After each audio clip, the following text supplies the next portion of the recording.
तो फिल्म की शुरुआत में हमें साना नाम की एक लड़की का इंटरव्यू दिखाया जाता है। साना की बहन एक गेम में सबकी फेवरेट यानी पसंदीदा थी, मगर एक साल पहले वो कहीं गायब हो गई, जिसके बाद एजेंसी ने साना को चुन लिया उसकी बहन की जगह लेने के लिए। और बस तभी से साना सबकी फेवरेट बनने के लिए काफी मेहनत कर रही है। फिर अब अगले दिन उसकी आंख समंदर के किनारे एक आइलैंड पर खुलती है। साना की ही जैसी हम करीब 20 लड़कियों को इधर नींद से जागता हुआ देखते हैं। इनमें से किसी को भी नहीं पता कि वो यहाँ कैसे और कब आ गई। ये सब लड़कियाँ भी साना की तरह उस एजेंसी के लिए काम करती हैं। साना को यहाँ उसकी एक दोस्त भी मिलती है जिसका नाम एरिना होता है, और अब ये दोनों मिलकर यहाँ अपने साथ काम करने वाली लड़कियों को पहचान लेती हैं, जैसे कि उनकी लीडर। साथ ही इन सभी लड़कियों के गले में मेटल का एक कॉलर लगा हुआ। नहीं देर में एक लड़का अपने 2 गार्ड्स के साथ यहाँ आता है, जो उन्हें बताता है कि आप सब लड़कियों को इस साल होने वाली सिंड्रेला गेम के लिए चुन लिया गया है, जिसमें आप सभी को शामिल कर लिया गया है, यानी कि आपको इस गेम में हिस्सा लेना है। और मैं इस गेम का होस्ट। इस आइलैंड पर बहुत सारे कार्ड्स छुपे हुए। सुबह 7 बजे से आप लोगों को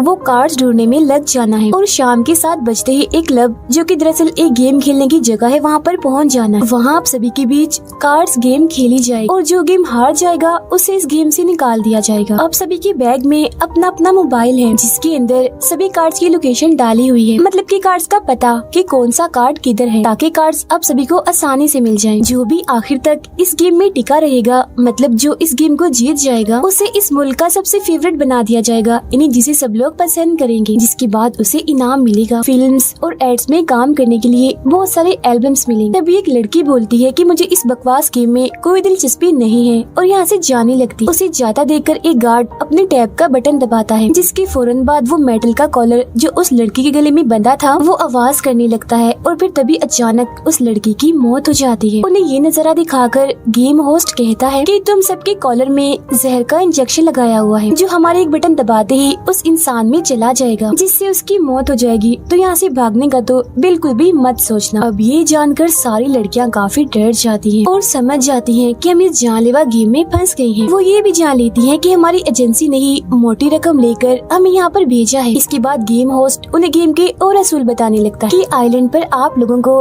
टोटल 3 तरह के कार्ड्स मिलेंगे। एक का नाम है प्रिंस, एक स्टेप मदर और एक है विच, जिनके बीच एक ट्रायंगल की तरह गेम चलती है, जिससे प्रिंस हराता है स्टेप मदर को, स्टेप मदर विच को, और विच को हराती। जैसे ही ये लोग कार्ड्स के करीब जाएंगे, इन्हें खुद ही पता चल जाएगा कि कार्ड्स के वो काफी पास ही खड़े हैं। फिर शाम को गेम खेलने वाली जगह पर 2 लोग आमने सामने आएंगे और अपना एक एक कार्ड आगे करेंगे। फिर उन 3 कार्ड्स के मुताबिक, मतलब प्रिंस, स्टेप मदर और विच में से जिसके पास भी विन वाला कार्ड होगा, मतलब कि सही वाला, वो इस गेम को जीत जाएगा, जबकि उसके सामने वाला प्लेयर जो कि हार गया होगा उसे मार दिया जाएगा। इसके अलावा आप लोगों के पास 3 ऑप्शन कार्ड्स भी हैं, मतलब कि वो इनमें से किसी को भी अपनी मर्जी के मुताबिक चुन सकते हैं। अब जितना भी वक्त वो इस आइलैंड पर गुजारेंगे, इनके मोबाइल में पॉइंट्स बढ़ते जाएंगे, और फिर इन पॉइंट्स की मदद से ही ये इन ऑप्शन कार्ड्स को खरीद सकते हैं। अब साना मोबाइल निकाल कर देखती है कि उसके पास तो अभी सिर्फ 2 ही पॉइंट्स हैं। इसके बाद गेम होस्ट आखिरी असूल बताता है कि कोई भी एक दूसरे के साथ लड़ाई नहीं करेगा, मतलब कि जबरदस्ती एक दूसरे से कार्ड्स हासिल करने की कोशिश नहीं करेंगे, वरना उसे भी गेम से निकाल दिया जाएगा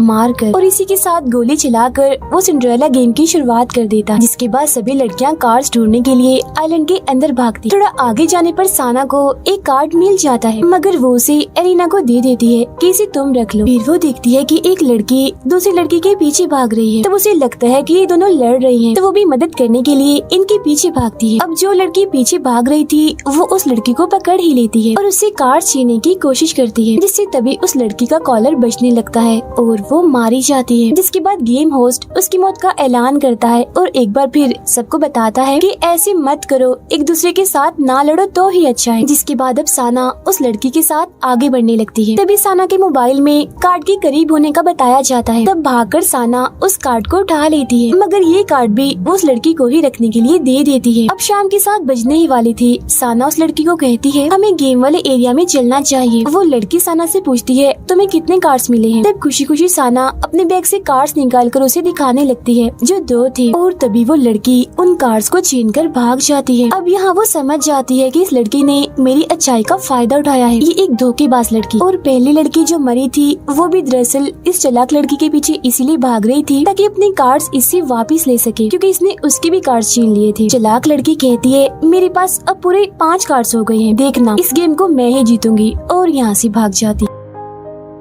अब साना के पास कोई कार्ड नहीं बचा था तो उसे तो वैसे ही गेम से निकाल दिया जाएगा, जिस वजह से वो मायूस हो गई थी। मगर तभी उसे ऑप्शन कार्ड्स याद आते हैं जिन्हें वो पॉइंट्स के जरिए खरीद सकती है। वो अपना मोबाइल चेक करती है तो उसके पॉइंट्स काफी बढ़कर 1000 से भी ऊपर चले गए थे, जो एक हैरानी वाली बात। लेकिन इन पॉइंट से वो बस पंपकिन कार्ड ही खरीद सकती है क्योंकि बाकी 2 कार्ड्स काफी महंगे थे। तब एरिना उसे कहती है कि अगर तुम चाहो तो कुछ कार्ड मुझसे ले सकती हो, मगर साना मना कर देती है और अपने पॉइंट्स के जरिए वो 6 पंपकिन कार्ड्स खरीद लेती है। फिर 7 बजते ही गेम एरिया में मैच शुरू हो जाता है, जहाँ गेम होस्ट कोई भी 2 लड़कियों को आमने सामने बुलाता है। दोनों अपना अपना कार्ड आगे करती है और पहले चाल में जो लड़की समझदार थी वो जीत जाती है और दूसरी लड़की जो जाहिरा गेम को हार चुकी थी उसका कॉलर बजने लगता है और उसकी भी मौत हो जाती है। तब यहाँ के गार्ड्स जीतने वाली लड़की को उसका कमरा दिखाने ले जाते हैं, मगर जाते जाते वो लड़की मरी हुई लड़की से उसका बचा हुआ कार्ड भी छुड़ा कर ले जाती है। अब अगले मैच में वो चालाक लड़की जिसने साना से कार्ड छीने थे वो और साना आमने सामने आती है। चालाक लड़की को पूरा यकीन था कि गेम को तो मैं ही जीतूंगी क्योंकि साना के पास तो कार्ड्स ही नहीं है। लेकिन तभी साना को उसके खरीदे हुए 6 कार्ड्स दे दिए जाते हैं। दोनों जैसे अपने अपने कार्ड्स को आगे करती हैं तो गेम होस्ट उन्हें ऑप्शन कार्ड्स के बारे में बताने लगता है कि अगर पंपकिन कार्ड जो साना के पास है उसके सामने अगर कोई भी नॉर्मल कार्ड डाला जाए तो इस गेम को रोक दिया जाता है, और जो दूसरा कार्ड है मिडनाइट वो पंपकिन कार्ड को हरा सकता है। और सबसे आखिरी ऑप्शन कार्ड है ग्लास कार्ड जो इतना महंगा है कि मैं आपको क्या ही बताऊं। जिसके बाद अब दोनों अपने आगे की चालें चलने लगती हैं, और क्योंकि साना ने सारे ही पंपकिन कार्ड्स खरीदे थे तो वो सारे मैच ही खत्म करती रहती है। जिसके बाद आखिर में उस चालाक लड़की के पास उसके सारे 5 कार्ड्स खत्म हो जाते हैं, जिससे वो ये गेम हार जाती है। वो रोना धोना तो बहुत करती है मगर इसके बावजूद भी उसका कॉलर बचता है और उसे भी मार दिया जाता है। अब हालांकि उसने साना के साथ अच्छा नहीं किया था मगर फिर भी उसे उस चालाक लड़की की मौत पर काफी दुख होता है। जिसके बाद साना को भी उसके कमरे में ले जाकर छोड़ दिया जाता है। अब साना की दोस्त एरिना भी एक लड़की से इस गेम को जीत जाती है और वो साना के साथ वाले कमरे में आती है। दोनों कान लगाकर दीवार के जरिए एक दूसरे से बातें कर रही थी। एरिना उसे कहती है हमें अब एक टीम की तरह काम करना चाहिए, हम अलग अलग होकर इस आइलैंड पर कार्ड्स ढूंढेंगे और शाम होने पर उन्हें आपस में बांट लेंगे। रात में साना को एक सपना आता है जिसमें वो अपनी बहन को इस आइलैंड पर भागता हुआ देखती है। फिर अगली सुबह गेम का दूसरा दिन शुरू हो जाता है, जहाँ अब सिर्फ 9 लड़कियां ही जिंदा बची थी। 7 बजते ही वो कार्ड्स को खोजने आइलैंड के अंदर चली जाती है। साना और एक लड़की की नजर एक साथ ही एक कार्ड पर जाती है। तब साना जल्दी से भागकर वो कार्ड ले लेती है, लेकिन इस चक्कर में वो एक खाई में गिरने वाली हो जाती है। लेकिन वो दूसरी लड़की उसका हाथ पकड़कर उसकी जान बचा लेती है और मदद करने के बदले में वो साना से वो कार्ड हासिल कर लेती है। मगर जब साना थोड़ा आगे बढ़ती है तो उसे वहाँ एक और कार्ड मिल जाता है। साथ ही वो देखती है कि यहाँ हर जगह पर कैमरास लगे हुए हैं। फिर जब वो थोड़ा आगे जाती है तो उसे एक जगह एक लड़की बेहोश पड़ी मिलती है जिसकी एक आँख खराब थी। वो उस लड़की के पास जाती है तो देखती है कि उसकी पानी की बोतल खाली हो गई थी। तब साना उसे अपनी बोतल से पानी पिला देती है। पानी पीने के बाद वो लड़की कहती है कि मैं तुम्हारा कोई शुक्रिया अदा करने वाली नहीं हूँ और तुम ये अच्छाई का नाटक करना बंद कर दो, इससे कुछ हासिल नहीं होगा, तुम पागल हो जिस तरह से कर रही हो। उधर एरिना कार्ड ढूंढते हुए एक गुफा में जाती है, जहाँ एक लड़की आकर लकड़ी से उस पर हमला कर देती है और कहती है कि यहाँ कोई कैमरा नहीं लगा हुआ, मैं तुम्हें मारकर तुम्हारे सारे कार्ड्स हासिल कर लूंगी और किसी को पता भी नहीं चलेगा क्योंकि गेम जीतने के लिए मैं किसी भी हद तक जा सकती हूँ। जिसके बाद वो एरिना पर दोबारा से हमला करके उसे नीचे गिरा देती है और वो उसे जान से मारने ही वाली थी कि तभी उसकी गले का कॉलर बजने लगता है और उसकी खुद की ही मौत हो जाती है। तब गेम होस्ट उसकी भी मौत का ऐलान करता है और कहता है कि बेशक कैमरास अक्सर जगहों पर नहीं है, लेकिन इस आइलैंड के चप्पे चप्पे पर हमारी नजर। उसके मरते ही एरिना उसके बैग से कार्ड्स निकाल कर आगे बढ़ जाती है। जिसके बाद शाम को सभी गेम वाले एरिया में पहुंच जाती है, जहां साना के पास पंपकिन के अलावा मिडनाइट कार्ड भी थे। अब पहला मैच एरिना का था एक दूसरी लड़की के साथ। तब जाते जाते साना उसे अपने सारे कार्ड्स दे देती है। तब एरिना उसे कहती है अगर मैं गेम में हार गई मतलब मैं मारी गई तो तुम जल्दी से अपने सारे कार्ड्स वापस ले लेना। अब पहला मैच खत्म हो जाता है क्योंकि एरिना के पास पंपकिन कार्ड था। इसके बाद दूसरी चाल में सामने वाली लड़की मिडनाइट कार्ड चलती है, जबकि एरिना विच कार्ड। जो देख गेम होस्ट उस लड़की को कहता है तुम गेम हार गई हो क्योंकि मिडनाइट कार्ड सिर्फ पंपकिन कार्ड को ही हरा सकता है और नॉर्मल किसी कार्ड को नहीं। जिसके बाद उस लड़की को भी मार दिया जाता है और एरिना साना के गले लगने के बहाने अपने भी सारे कार्ड्स उसे दे देती है। जिसके बाद आमने सामने आती है साना और वो लड़की जिसने खाई में गिरने से उसकी जान बचाई थी। वो लड़की यहाँ एक चाल चलती है, वो बताती कुछ है और सामने कोई और कार्ड लाती है। जो देख साना पंपकिन कार्ड सामने रखकर इस मैच को रोक देती है। ऐसा कुछ देर तक चलता रहता है, मगर तभी आखिर में उस लड़की के पास एक ही कार्ड था, पंपकिन, जिसे वो सामने रख देती है। ठीक इसी वक्त साना अपना मिडनाइट वाला कार्ड रख देती है जिसने खरीदा था, और क्योंकि मिडनाइट कार्ड पंपकिन कार्ड को हरा देता है तो वो लड़की इस गेम को हार जाती है और उसे मार दिया जाता है, जबकि साना गेम को जीत जाती है। अपने अपने कमरों में जाने के बाद एरिना साना से कहती है कि मैंने आइलैंड में एक जगह करीब 10 कार्ड्स देखे हैं, तो कल हम एक साथ होकर उस जगह पर कार्ड्स लेने जाएंगे। अब यहाँ साना काफी परेशान थी। वो एरिना को कहती है कि मुझे ये फिक्र सता रही है कि एक वक्त ऐसा भी आएगा जब हम दोनों ही एक दूसरे के आमने सामने आएंगे। जिस पर एरिना मुस्कुराते हुए कहती है कि अगर हम दोनों में से कोई भी जिंदा बचकर यहाँ से निकल गई तो मुझे बहुत खुशी होगी। अब साना को फिर से सपने में उसकी बहन नजर आती है जो लटकी हुई। फिर इसके बाद गेम का तीसरा दिन आ जाता है जहाँ अब सिर्फ 4 लड़कियां ही जिंदा बची थी। तब प्लान के मुताबिक एरिना और साना उस 10 कार्ड्स वाली जगह पर जाने लगती हैं, जहाँ वो लड़की जिसकी आँख खराब थी वो भी उनका पीछा कर रही। दोनों उस जगह पर जाके देखती हैं कि यहाँ 10 नहीं बल्कि बहुत सारे कार्ड्स पड़े हुए हैं, मगर उनमें से सिर्फ 10 कार्ड्स ही असली थे, बाकी सब नकली थे। तो वो उनमें से असली कार्ड्स ढूंढने लगती हैं, मगर तभी इधर वो खराब आंख वाली लड़की जो इनका पीछा कर रही थी इधर आकर इन सभी कार्ड्स को उठाने लगती, जिस वजह से उसके और एरिना के बीच खींचातानी शुरू हो जाती है, जिस दौरान उस लड़की की आंख पर लगी पट्टी गिर जाती है। तब एरिना उसकी वो पट्टी उठाकर उसका मजाक बनाने लगती है। वो लड़की अपनी पट्टी लेने के लिए एरिना के पीछे भागती है और उसे नीचे गिरा देती है। तब एरिना जो बहुत ही चालाक थी यहाँ झूठ मूठ कर रोने लगती है। उसने क्योंकि उस लड़की को यहाँ फंसा दिया था कि इसने मुझे चोट पहुँचा दी है, जिससे उस लड़की का कॉलर भी बचने लगता है और बगैर किसी वजह से ही उस बेचारी की मौत हो जाती है। जिसके बाद एरिना उठती है और साना से कहती है, मानती हूँ तुम अच्छी हो, लेकिन अब तुम मुझे अच्छाई का भाषण ना ही देना तो अच्छा है, क्योंकि तुम पागल हो, डरपोक हो, तुम्हारी तरह हाथ पर हाथ धरकर बैठने से कुछ नहीं होता। जिसके बाद वो साना को उसके हिस्से के कार्ड देकर बोलती है, अब हमें अलग हो जाना चाहिए। तब इतनी ही देर में यहाँ तीसरी बची लड़की भी आती है जो इन सब हालात की वजह से दिमाग से पागल हो गई थी। वो एरिना के कार्ड छीनकर पहाड़ की तरफ जाने लगती है और वहाँ से सारे कार्ड्स वो समंदर में फेंक देती है। जिसके बाद जब वो रो रही थी तो खुद भी वहाँ से फिसल जाती है, लेकिन साना उसका हाथ पकड़कर गिरने से उसे बचा लेती है। तब एरिना भी उनकी मदद करने आती है और साना को पकड़ लेती है ताकि वो गिर ना जाए, मगर तभी उसके दिमाग में ख्याल आता है कि ये तो मेरे पास बहुत अच्छा मौका है, मैं इन दोनों जिंदा बची लड़कियों को गिरा देती हूँ, जिसके बाद मैं इस गेम को जीत जाऊंगी। इस सोच के बाद जैसे वो साना को छोड़ती है तो वो दोनों नीचे समंदर में गिर जाती है। मगर शाम को हम देखते हैं कि साना मरी नहीं है बल्कि वो जिंदा है खुद भी, और उस लड़की को भी समंदर से वो बाहर लाती है। वो लड़की साना को कुछ अच्छी बातें बोलकर फिर उसका शुक्रिया अदा करती है और फौरन ही मर जाती है।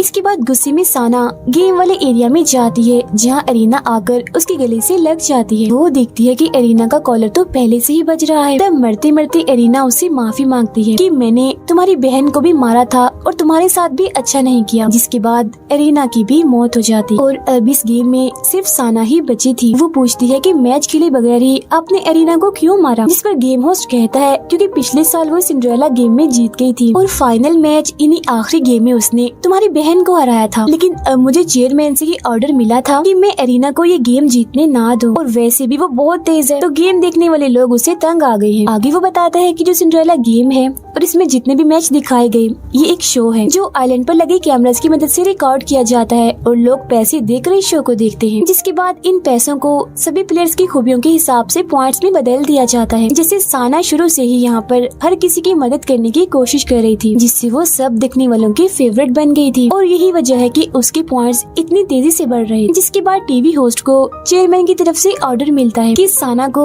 एक आखिरी गेम खेलनी होगी, मतलब कि फाइनल। जिस सुन साना कहती है अब तो कोई जिंदा बचा ही नहीं तो मैं किसके साथ आखिरी गेम खेलूंगी। तो फौरन ही एक जगह से साना की बहन निकल कर बाहर आती है जो मरी नहीं थी बल्कि अभी जिंदा थी, क्योंकि पिछले साल वो आखिरी गेम में हार तो गई थी मगर उसे मारा नहीं था और अब उसे एक और मौका दिया जा रहा है सबकी फेवरेट बनने के लिए, जिसके लिए गेम उसे अपनी बहन के साथ ही खेलनी है। वो अपनी बहन साना के सारे कार्ड्स उसे लेकर गेम खेलने चली जाती है, क्योंकि वो दरअसल एक खुद गर्ल्स लड़की थी जो ये बिल्कुल भी नहीं चाहती थी कि उसकी बहन ये गेम जीते और सबकी फेवरेट बने। मशहूर होने के लिए वो इतनी अंधी हो गई है कि उसे कोई परवाह नहीं है कि सामने वाले से उसका क्या रिश्ता है। जिसके बाद दोनों बहनों को आखिरी फाइनल मैच के लिए एक दूसरे के आमने सामने खड़ा कर दिया जाता है। अब यहाँ आने से पहले भी साना ने एक ऑप्शन कार्ड खरीदा होता है, मगर वो कौन सा था ये अभी हमें नहीं दिखाया जाता, लेकिन उसे वो कार्ड लाकर दे दिया जाता है। साना की बहन अपने कार्ड में से एक कार्ड चलाती है और साना से कहती है, मेरी प्यारी बहन, तुम ऐसा करो, जानबूझकर हार जाओ इस गेम को, ताकि तुम्हारी बड़ी बहन का सपना पूरा हो जाए, सबकी फेवरेट बनने का। लेकिन यहाँ पर साना अपना इकलौता ऑप्शन कार्ड आगे करती है और ये कार्ड था ग्लास कार्ड। जो देख फौरन गेम होस्ट कहता है कि साना का कार्ड जीत गया है, क्योंकि ग्लास कार्ड असल में सबसे कीमती और खास है जो हर कार्ड को हरा सकता है, और इसे खरीदने के लिए 30,000 पॉइंट्स लगते हैं, जो कि आज तक इस गेम में किसी के भी नहीं हुए थे। और ये पहली बार हुआ था कि किसी ने उस कार्ड को खरीदा, इन्हें साना ने, क्योंकि पब्लिक यानी गेम देखने वाले सारे लोग उसके साथ हैं, उसे खूब पसंद कर रहे हैं और उसका साथ दे रहे हैं। वजह सिर्फ एक ही है, उसकी अच्छाई। तब साना की बहन रोते रोते यहाँ से भाग जाती है, मगर फिर भी उसकी मौत हो जाती है। इसके बाद साना भी यहाँ से चली जाती है। गेम होस्ट उसके पास आता है, कहता है, तुम इस साल की सिंड्रेला गेम की विनर हो, मतलब कि तुम इस गेम को जीत गई हो। जो कहकर वो उसे इनाम देता है, यानी अवार्ड। साना अवार्ड लेकर रोने लगती है और पानी में चली जाती है। तब उसके पीछे पीछे गेम होस्ट भी आता है और उससे पूछता है कि गेम जीतकर तुम्हें कैसा लग रहा है, तुम सबकी फेवरेट बन गई हो, तुम्हारे लाखों फैंस तुम्हें देख रहे हैं, जरा इनकी तरफ देखो। तब साना कैमरा की तरफ देखकर सिर्फ अपने फैंस के लिए मुस्कुराने लगती है, जबकि अंदर से वो काफी दुखी थी। हमें इस गेम से ये सबक मिलता है कि हमें हमेशा अपने से ज्यादा दूसरों के बारे में सोचना चाहिए, फिर बेशक हम कितनी बड़ी मुसीबत में ही क्यों ना हो, क्योंकि अगर हम अच्छे होंगे, हमारा दिल दूसरों के लिए साफ होगा, तो हमारे साथ भी अच्छा होगा, हम आगे बढ़ेंगे, किस्मत भी हमारा साथ दे। जैसे साना के साथ हुआ, उसने हमेशा सबके साथ अच्छा किया, जिसके बाद आखिर में उसके साथ भी अच्छा हुआ, उसे इनाम मिला। और जिन्होंने दूसरों का बुरा सोचा, उनके साथ बुरा ही हुआ। तो हमें हमेशा पॉजिटिव रहना चाहिए, हमेशा अच्छा सोचे और सबके साथ भी अच्छा करें। और मेरे इसी मैसेज के साथ ही ये कहानी इधर ही खत्म हो जाती।